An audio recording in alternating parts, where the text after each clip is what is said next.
नमस्कार। आप सभी के अंदर बैठे परमात्मा को प्रणाम करता हूँ। राधा स्वामी जी। आज के सत्संग का विषय है जागृत अवस्था क्या होती है, होश पूर्वक जीना क्या होता है, विवेक पूर्वक जीना क्या होता है। आज का यह सत्संग बहुत ही ज़्यादा महत्वपूर्ण है जो आपकी ज़िंदगी बदल देगा। इसीलिए एक भी शब्द, एक भी लाइन मिस मत करना। क्या पता आपकी ज़िंदगी में पूरी तब्दीली आ जाए। और अगर आप ऐसे ही सत्संग सुनना पसंद करते हैं तो इस चैनल को सब्सक्राइब ज़रूर कर लीजिएगा। तो साथ संगत जी, चलिए बढ़ते हैं अपने विषय की तरफ।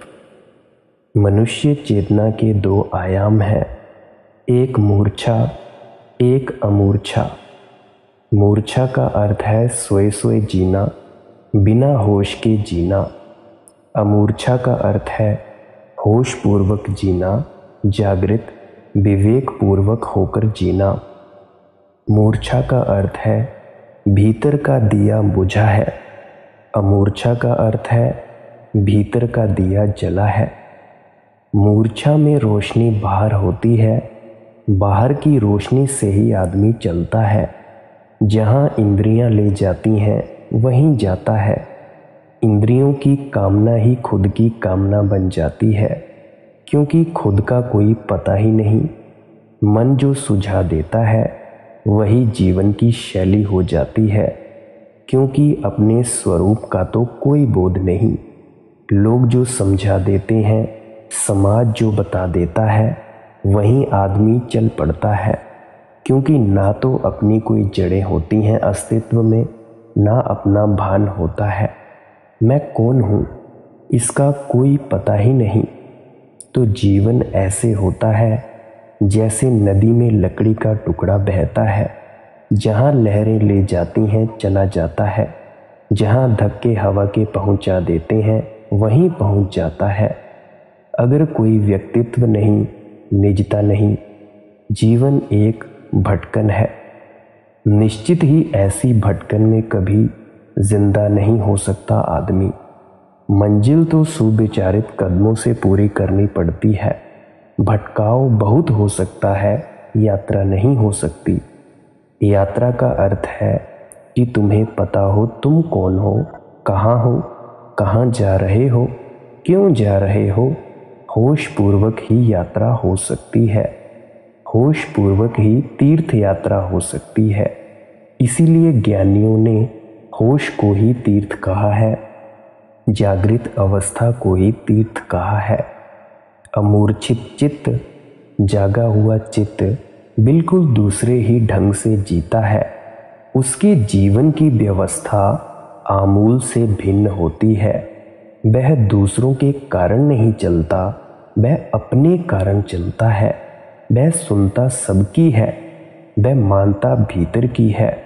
वह गुलाम नहीं होता, भीतर की मुक्ति को ही जीवन में उतारता है।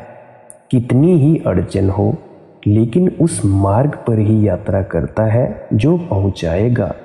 और कितनी ही सुविधा हो, उस मार्ग पर नहीं जाता जो नहीं पहुंचाता है। क्योंकि उस सुविधा का क्या अर्थ। मार्ग कितनी ही सुंदर हो, कंटक किरण ना हो, चोर लुटेरे ना हो, मार्ग पर सब सुरक्षा हो, सुविधा हो, लेकिन अगर मार्ग कहीं पहुंचाता ही ना हो तो उस मार्ग की सुविधा और सौंदर्य का क्या करिएगा। मार्ग कंटकीर्ण हो, राह लुटेरों से भरी हो, जंगली जानवरों का डर हो, लेकिन कहीं पहुंचाता है तो जाने योग्य जरूर है।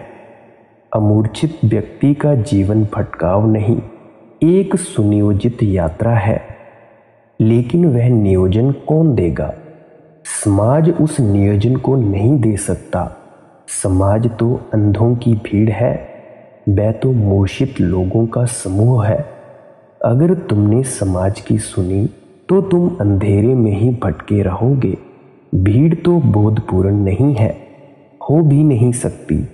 कभी कभी कोई एकाध व्यक्ति अनेकों में बोध को उपलब्ध होता है, तो भीड़ तो बुद्धों की नहीं है। अमूर्छित व्यक्ति अपने भीतर अपने जीवन की विधि खोजता है, अपने होश में अपने आचरण को खोजता है, अपने अंतःकरण के प्रकाश से चलता है। कितना ही थोड़ा हो अंतःकरण का प्रकाश सदा पर्याप्त है। इतना थोड़ा हो कि एक ही कदम पड़ता हो तो भी काफ़ी है, क्योंकि दुनिया में कोई भी 2 कदम तो एक साथ चलता नहीं। छोटे से छोटा दिया भी इतना तो दिखाई ही देता है कि एक कदम साफ हो जाए। एक कदम चल लो, फिर और एक कदम दिखाई पड़ जाता है। कदम कदम करके हजारों मील की यात्रा पूरी हो जाती है। अमूर्छित व्यक्ति विद्रोही होता है। अमूर्छित व्यक्ति एक एक क्षण पल पल एक ही बात को साधता है, और वो बात यह है कि कुछ भी मुझसे ऐसा ना हो जाए जो मूर्छा को बढ़ाए। मूर्छा कैसे ग्रहण करे? ध्यान रखना, एक एक बूंद पानी की गिरती है, चट्टानें टूट जाती हैं। एक एक बूंद होश की गिरती है तो तुम्हारी जन्मों जन्मों की चट्टान हो मूर्छा की निद्रा टूट जाती है। लेकिन एक एक बूंद गिरनी चाहिए। तो प्रतिपल अमूर्छित व्यक्ति की चेष्टा यही होती है कि हर क्षण का उपयोग एक ही संपदा को पाने में कर लिया जाए। वह यह कि मेरे अंदर का विवेक प्रगाढ़ हो, जागे।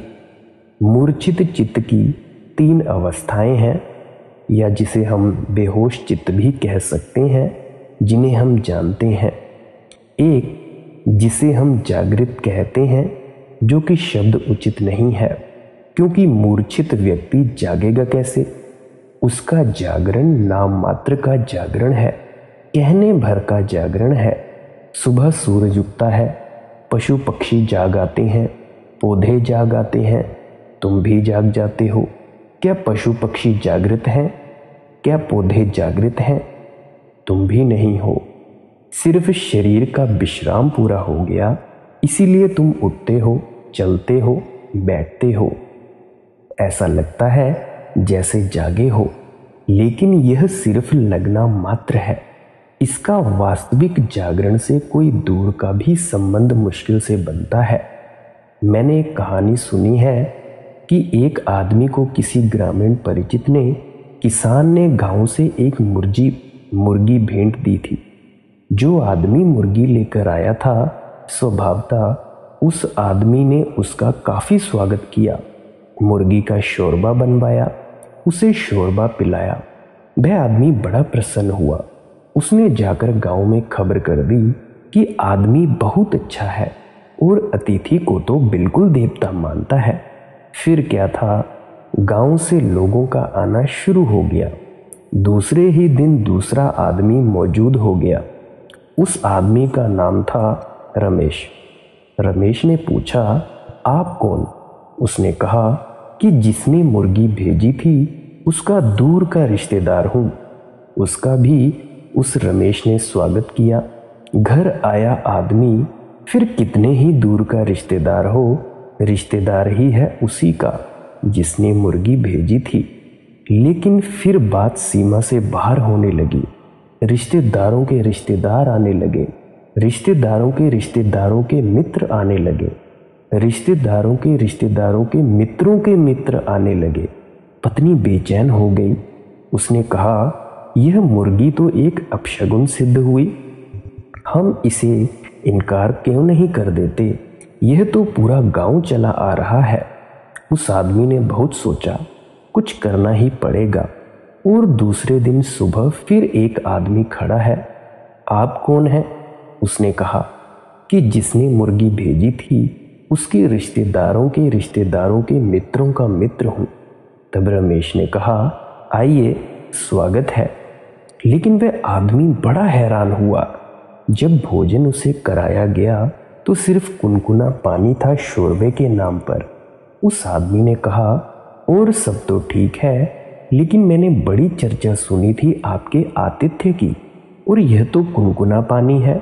तब रमेश ने कहा, माफ करिए, कुनकुना पानी नहीं है, मुर्गी के शोरबे का शोरबे का शोरबे का शोरबा है। आपकी जागृति बस मुर्गी के शोरबे के शोरबे के शोरबे का शोरबा है। अगर बुद्धि जागृति है तो आपकी जागृति रिश्तेदारों के मित्रों की मित्र है। बहुत लंबा फासला है। बुद्ध को हमने जागृत कहा है। बुद्ध शब्द का अर्थ है जो जाग गया, जो होश से भर गया। अगर बुद्ध मापदंड हो जागरण के तो तुम्हारा जागरण क्या होगा? एक खोटा सिक्का जो सिक्के जैसा लगता है लेकिन सिक्का है नहीं। एक झूठ जो सत्य का दावा करता है लेकिन सत्य है नहीं। एक मुर्दा लाश जो ठीक जीवित आदमी जैसी मालूम पड़ती है, नाक नक्शा बिल्कुल जीवित आदमी जैसा, लेकिन भीतर कोई प्राण नहीं। एक बुझा हुआ दिया जिसमें सब है, दिया है, बाती है, तेल है, परंतु उसमें ज्योति नहीं। मूर्छा के 3 रूप हैं। एक जिसे हम जागृति कहते हैं, जो बिल्कुल खोटी है, क्योंकि जागे हुए भी तुम जागे हुए नहीं होते। जाग कर भी तुम जो करते हो वह खबर देता है कि तुम सोए हुए हो। तुमने 1000 दफे तय किया है कि अब दोबारा क्रोध नहीं करेंगे, और फिर एक आदमी अपमान कर देता है, या तुम्हें लगता है अपमान कर दिया, या किसी आदमी का भीड़ में तुम्हारे पैर पर पैर पड़ जाता है और एक क्षण भी नहीं लगता, एक क्षण की देरी भी नहीं होती और आग उबल उठती है, और तुमने उनके बारे तय किया है कि अब क्रोध नहीं करेंगे। 1000 बार कस्में ली हैं, 1000 बार पछताए हो। वह सब कहाँ चला गया पछतावा? यह याददाश्त इतनी जल्दी कैसे खो जाती है? होश होता तो साथ रहती, बेहोशी में याददाश्त साथ कैसे रह सकती है? क्षण में आग जल उठती है, फिर वही क्रोध खड़ा है, फिर तुम पछताओगे घड़ी भर के बाद। लेकिन ना तुम्हारे पछतावे का कोई मूल्य है और ना ही तुम्हारे क्रोध का कोई मूल्य है। तुम्हारा पछतावा भी झूठ है, क्योंकि तुम कितनी बार पछता चुके। अब रुकते नहीं, अब रुक जाओ। एक आदमी मेरे पास आया और उसने कहा, जिंदगी भर हो गई, उसकी उम्र कोई 65 साल होगी बस। एक ही चीज़ मुझे कष्ट दे रही है, मेरा क्रोध। इससे मेरा घर भर पीड़ित है, मेरे बच्चे, मेरी पत्नी, मेरी जीवन एक कलह की लंबी कहानी है। अगर यह क्रोध मुझसे नहीं जाता, और अभी भी है मौत करीब आ रही है, लेकिन यह क्रोध मुझे आग की तरह कंपाता रहता है, और मैंने 1000 बार पश्चाताप कर लिया। कस्में खाली मंदिरों में जाकर साधुओं के चरणों में सिर रखकर कि शायद उनकी कृपा का साथ मिल जाए। भगवान को साक्षी रखकर मंदिरों में कस्में खा ली, वह भी काम नहीं आती। जब क्रोध पकड़ता है तो भगवान की सामर्थ्य भी काम नहीं आती। उस वक्त मैं सब भूल ही जाता हूँ, एक क्षण को मैं होता ही नहीं। कौन आ जाता है मेरे भीतर भूत प्रेत जैसा, और मैं क्या गुजरता हूँ, क्या क्या नहीं कर देता हूँ मैं, इसका मुझे खुद ही समझ नहीं आता। पीछे लौटकर देखता हूँ तो मानने का मन नहीं होता कि मैंने ऐसा किया होगा। क्या करूँ? आप साक्षी हो जाएं, मुझे संकल्प करवाएं। मैंने कहा कि मैं वह भूल दोबारा न करूँगा जो दूसरों ने तुम्हारे साथ की है। तुमसे मैं सिर्फ एक प्रार्थना करता हूँ कि तुम पश्चाताप का त्याग कर दो। क्रोध तो चलने दो, इतना तो कर सकते हो कि अब क्रोध आएगा तो पश्चाताप ना करोगे। वह आदमी हंसने लगा। उसने कहा कि यह तो मैं कर ही सकता हूँ, इसमें क्या अड़चन। उसे पता नहीं कि जो क्रोध नहीं छोड़ सकता वह पश्चाताप भी नहीं छोड़ सकता। छोड़ना तो होश की बात है। मैंने कहा, तो जिस दिन पश्चाताप छूट जाए तुम आ जाना, उसी दिन क्रोध भी छुड़वा दूंगा। महीने भर बाद वह आदमी वापिस आया और उसने कहा कि आपने धोखा दिया, पश्चाताप भी नहीं छूटता। इसमें तो कोई अड़चन नहीं है, यह तो किसी शास्त्र ने तुमसे कहा नहीं, यह तो छोड़ ही सकते हो। पश्चाताप के तो विरोध में कोई भी हानि नहीं, क्रोध के विरोध में तो सारी दुनिया है। तुम पश्चाताप छोड़ दो। उसने कहा, नहीं, बात मेरी समझ में आ गई। आप क्या समझाना चाहते थे वह मुझे दिख गया। मैं कुछ भी नहीं छोड़ सकता, मैं हूं ही नहीं। जब तक तुम जागे नहीं हो, तुम हो ही नहीं। तुम्हारा होना सिर्फ एक धोखाबर मात्र है, सिर्फ एक ख्याल है जिसकी कोई जड़ें नहीं है, सिर्फ एक सपना है जिसकी कोई सार्थकता नहीं है और जिसमें कोई पैदगलिकता नहीं, जिसमें कोई पदार्थ नहीं, जिसमें कोई बल नहीं। ना तुम पश्चाताप छोड़ सकते हो, ना तुम क्रोध छोड़ सकते हो। करते जरूर हो, वह भी कहना ठीक नहीं है कि तुम करते हो। उचित होगा कहना कि वह भी होता है। तुम एक मशीन की तरह होते हो, नहीं तो छोड़ देते। जिस काम को तुम करते हो उसे तुम छोड़ सकते हो। यह एक छोटा सा नियम है। जिस काम को तुम करते ही नहीं उसको तुम छोड़ोगे कैसे? जैसे होता है उसको तुम कैसे छोड़ोगे? बटन दबाते हो, बिजली का बल्ब जल जाता है। क्या बिजली के बल्ब के हाथ में ये बात है कि वह ना जले, या जब चाहे या तब जले, या जब उसका भाव ना हो तो कह दे अभी विश्राम कर रहा हूँ? नहीं, बटन दबाती है तो बिजली का बल्ब जल जाता है। शायद बिजली का बल्ब भी अपने अंदर सोचता होगा कि मैं जलता हूँ, मैं बुझता हूँ। वह गलती में है, तुम भी बुझते नहीं, जलते नहीं। एक आदमी ने गाली दी, बटन दबा दी, जल गए। एक आदमी आया, कहने लगा, कैसे देव पुरुष हो आप, प्रसन्न हो गए। एक आदमी ने कहा, कैसी सुंदर मूर्ति है, और भीतर फूल खिल गए। और एक आदमी ने कह दिया कि जरा देखो भी तो अपना चेहरा शीशे में, ऐसी बेहुदी शक्ल कहीं नहीं देखी कि आग लग गई। बटने हैं, तुम नहीं हो। महात्मा बुद्ध के पास एक आदमी आया और उसने कहा कि मुझे कुछ शिक्षा दें, मैं संसार की सेवा करना चाहता हूँ। महात्मा बुद्ध उदास हो गए। वह आदमी कहने लगा, आप उदास क्यों हो गए हैं? महात्मा बुद्ध ने कहा कि उदास इसीलिए हो गया हूं क्योंकि तुम अभी हो ही नहीं। संसार की सेवा कौन करेगा? और तुम सेवा के नाम से दूसरों को सताने लगोगे। तुम कृपा करो, तुम पहले अपनी सेवा कर लो, पहले तुम हो तो जाओ। गुरजीएफ पश्चिम का एक बहुत बड़ा रहस्यवादी संत इस सदी का कहता था कि आत्मा सभी के भीतर नहीं है। उसकी बात में थोड़ी सच्चाई है, क्योंकि आत्मा तो उन्हीं के भीतर है जो जागे हुए हैं। बाकी तो सिर्फ मिट्टी के पुतले हैं, बाकी तो सब पदार्थ है। उनके भीतर अभी आत्मा का कोई आविर्भाव नहीं हुआ है। उसकी बात में सच्चाई है, क्योंकि आत्मवान होने का एक ही अर्थ होता है कि तुम अपने मालिक हुए। अब तुम जो चाहो वही होगा। तुम हवा में कंपते हुए पत्ते नहीं हो कि जब झोंका आएगा तब कंपोगे, और जब झोंका नहीं आएगा तो लाख चाहो तो कंप सकोगे। अब तुम मशीन नहीं हो, तुम मनुष्य हो। मनुष्य का अर्थ है कि अब तुम्हारे भीतर से निकलेंगे तुम्हारे कृत्य, बाहर की घटनाओं से पैदा ना होंगे, परिस्थितियां नहीं।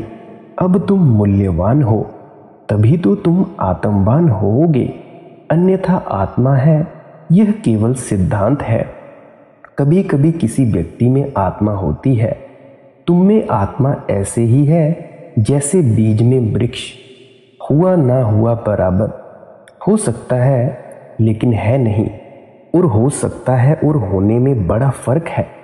वह केवल संभावना है बीज की, कि अगर ठीक ठीक समुचित भूमि मिले, समुचित खाद मिले, समुचित सुरक्षा मिले, समुचित जल, सूर्य की किरणें मिले, सुरक्षा मिले, तो संभावना है कि बीज वृक्ष हो सकेगा।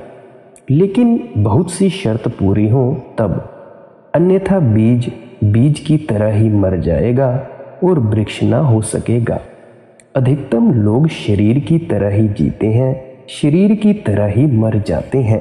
बीज उनका ऐसे ही खो जाता है। अवसर आता है और जाता है। आत्मवान होने का अर्थ है होश, विवेक, जागृति। तुम्हारे कृत्य तुम्हारे भीतर से निकलने लगे। अभी तुम्हारे कर्म कर्म नहीं है, प्रतिकर्म है। प्रतिकर्म यानी रिएक्शन। कोई कुछ करता है, उसकी प्रतिक्रिया में तुम्हारे भीतर कुछ होता है। अगर कोई प्रेम करता है तो तुम प्रेम करते हो, और अगर कोई नफरत करता है तो तुम नफरत करते हो। सेंट जीसस क्राइस्ट का एक वचन है, शत्रु को भी प्रेम करो। इसका क्या मतलब हुआ? यह कोई नीति की शिक्षा नहीं है। जीसस जैसे व्यक्तियों को नीति में क्या उत्सुकता? यह धर्म का गहनतम सूत्र है। जीसस कहते हैं शत्रु को प्रेम करो। वे यह कह रहे हैं कि मित्र को तो प्रेम करना प्रतिक्रिया है, वह तो सभी मरते हैं और करते हैं। शत्रु को घृणा करना भी प्रतिक्रिया है, वह तो सभी करते हैं। जिसने शत्रु को प्रेम कर लिया वह मालिक हो गया। उसने प्रतिक्रिया तोड़ दी, वह अपने कर्म का खुद मालिक हो गया। शत्रु को पूरी चेष्टा कर रहा है कि तुम उसे नफरत करो, लेकिन तुमने उसकी चेष्टा तोड़ दी। वह तो बटन दबा रहा था तुम्हारे क्रोध की, लेकिन तुमने प्रेम का प्रवाह पैदा कर दिया। अगर तुम अपने शत्रु को प्रेम कर पाओ तो उसी क्षण तुम मशीन की तरह चलने से मुक्त हो जाओगे। तब तुम्हारे प्रतिकर्म खो गए, अब तुम कर्मवान हुए। और ये बड़े मजे की बात है, प्रतिकर्म बांधते हैं, कर्म नहीं बांधता। असल में प्रतिकर्मों से ही कर्मों की श्रृंखला बनती है। जब कोई व्यक्ति होश पूर्वक कर्म करता है तो उससे कोई बंधन पैदा नहीं होता। तुमने कभी जीवन में कोई कर्म होश पूर्वक किया है? होश पूर्वक करने का अर्थ है तुम्हारे शरीर का यंत्र जो करना चाहता हो वह नहीं, तुम्हारे भीतर का होश जो करना चाहता हो वही तुमने किया है। क्या कभी किया? शरीर कहता था करो क्रोध, मन कहता था करो क्रोध। मन में तो गाली उठाई थी, शरीर ने डंडा उठा लिया था। कभी ऐसा हुआ है कि डंडा हाथ में रह गया हो, गाली मन में रह गई हो और तुम अछूते अस्पर्शित भीतर खड़े रहे? तुम्हारी ज्योति पर छांव भी ना पड़ी इस डंडे की, तुम्हारी ज्योति पर गाली का दंश भी ना आया। तुम्हारी ज्योति निष्कलशु बनी रही, कमलवत, पानी छुआ ही नहीं। अगर ऐसा तुमने कभी किया है तो तुम्हें पहली दफा पता चलेगा कि अमूर्छा क्या है, जागृति क्या है, होश क्या है। उसी सेकंड तुम परम आनंद से भर जाओगे। तुम मुक्त हुए। अब तुम्हें कोई चला नहीं सकता, अब तुम्हें कोई धक्का नहीं सकता। अब तुम अपने मालिक हो। यही तो मालकियत है जिसकी तलाश चल रही है। अब तुम सम्राट हो गए। जब तक तुम बंधे हो यंत्रवत्ता से, तब तक तुम एक भिखारी हो। तुम्हारा जागरण नाम मात्र का जागरण है, खोटा सिक्का है। मूर्छा का पहला रूप है जागरण। सुबह से सांझ तक जिसे तुम जानते हो वह जागरण ऊपर ऊपर का है। भीतर तो निद्रा बहती रहती है। तुमने कभी ख्याल किया, आंखें बंद करके थोड़ी देर बैठ जाओ, तत्क्षण तुम सपना देखने लगोगे। आंख खुली थी, वृक्ष, लोग, रास्ता, दुकान, बाजार दिखाई पड़ रहा था। आंख बंद की, सपना शुरू। मैंने सुना है कि मुल्ला नसरुद्दीन को फुटबॉल का बड़ा शौक था। शौक इतना ज़्यादा हो गया था जैसा कि अक्सर लोगों को हो ही जाता है। जब बाढ़ आती है तो कोई सीमाओं का ख्याल रखकर थोड़ी आती है। क्रिकेट के पागल हैं कि अगर उनकी टीम हार जाए तो रेडियो, टीवी जिसमें वे कमेंट्री सुन रहे थे उसको पटक देते हैं। आजकल तो मोबाइल तोड़ दिए जाते हैं। हॉकी के दीवाने हैं। मुल्ला नसरुद्दीन फुटबॉल का दीवाना था। पत्नी परेशान हो गई थी। क्योंकि वह दिन में बैठकर कुर्सी पर भी लातें फटकारता था। फुटबॉल रात सोता तो भी सपने में लातें फेंकता और उधम मचाता। पत्नी डॉक्टर के पास गई और उसने कहा, बहुत हो गया, अब यह फुटबॉल का इलाज करना ही पड़ेगा। तो डॉक्टर ने उसे दवा दी कि यह ट्रैंक्विलाइजर है, शामक है, इसे ले जाओ, इसकी एक गोली दे दोगे तो रात भर मुल्ला शांत रहेगा।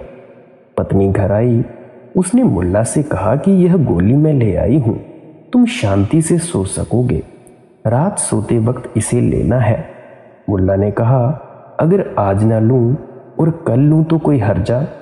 उसकी पत्नी ने कहा, आखिर ऐसा क्यों, आज क्या मामला है? उसने कहा, आज फाइनल मैच है सपने में। अगर तुम आंख बंद करो तो तुम पाओगे कि कहां ना मालूम कितने तरह के मैच चल रहे हैं सपनों में। जरा आंख बंद की कि सपना दौड़ने लगता है। सपना दौड़ ही रहा था, सिर्फ आंख खुली थी, तुम बाहर उलझे थे, इसीलिए ख्याल नहीं था। सपना नींद का लक्षण है, क्योंकि बिना नींद के सपना हो ही नहीं सकता। इसे तुम सूत्र की तरह याद रखना, सपना नींद का लक्षण है।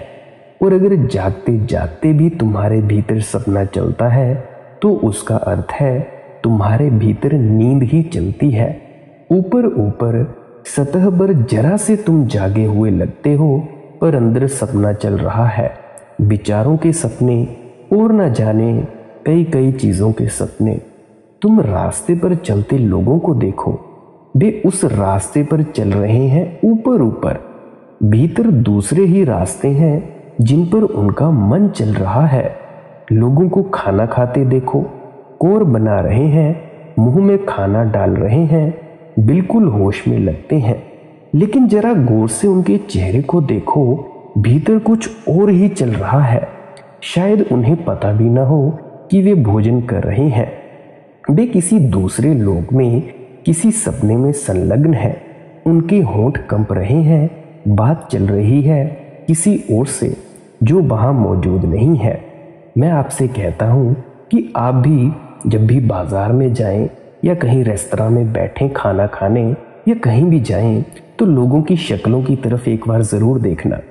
आपको बहुत ज्यादा मजा आएगा ये देखने में कि वो वाकई होश में चल रहे हैं या उनके अंदर अपनी ही खिचड़ी पक रही है। मुझे तो बहुत मजा आता है ऐसे देखने में। मुझे लगता है आपको भी आए तो आपको कुछ कुछ होश की झलकें मिलने लगे। लोग रास्ते पर चले जा रहे हैं और होंठ हिलाते हैं, हाथ में मुद्राएं होती रहती हैं, जैसे वे किसी से चर्चा कर रहे हैं जो वहां मौजूद है, तुम्हें नहीं दिखाई पड़ता, उनके सपने में मौजूद है। तुम अपना ही निरीक्षण करो, तुम पाओगे तुम जो भी करते हो वह ऊपर ऊपर है, भीतर कुछ और भी चल रहा है, भीतर सपना चल रहा है, भीतर नींद भरी है। ऊपर जरा सी पतली सतह है जागरण की, वह काम चलाऊ है, उससे कोई आत्मा की उपलब्धि न होगी और न परमात्मा मिलेगा। वह इतनी मंदी रोशनी है कि उससे यह प्रगाढ़ अंधकार न टूटेगा जो तुम्हारे जीवन के भीतरी तलों को घेरे हुए है। वह ऐसे है जैसे जुगनू हो, चमकता है जुगनू, लेकिन जुगनू की चमक बग बैठकर तुम कोई गीता थोड़े ही पढ़ सकते हो। ऐसा ही जागरण है जुगनू की चमक जैसा, उसमें तुम भीतर के परमात्मा को थोड़े ही देख पाओगे। उसमें कुछ दिखाई ही नहीं पड़ता, उसमें जुगनू तक दिखाई नहीं पड़ती, और तो क्या कुछ दिखाई पड़ेगा, बस जरा सी चमक, उतना ही तुम्हारा जागरण है। वह भी चमक पल भर की है।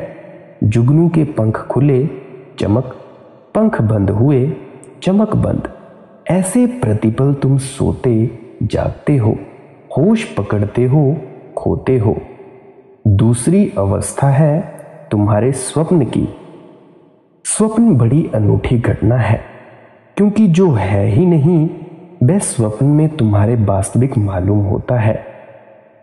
प्यारी साध संगत जी, मेरे ख्याल से वक्त बहुत ज़्यादा हो गया है, आधे घंटे के करीब करीब हो गया है। तो इस दूसरी अवस्था के बारे में हम कल के सत्संग में चर्चा करेंगे। अगर कोई गलती हो गई हो तो उसके लिए माफ़ी मांगता हूँ। अगर आपका कोई प्रश्न हो तो कमेंट में पूछ सकते हैं या आप कमेंट में अपना नंबर डाल सकते हैं, मैं आपको खुद कॉल कर लूँगा।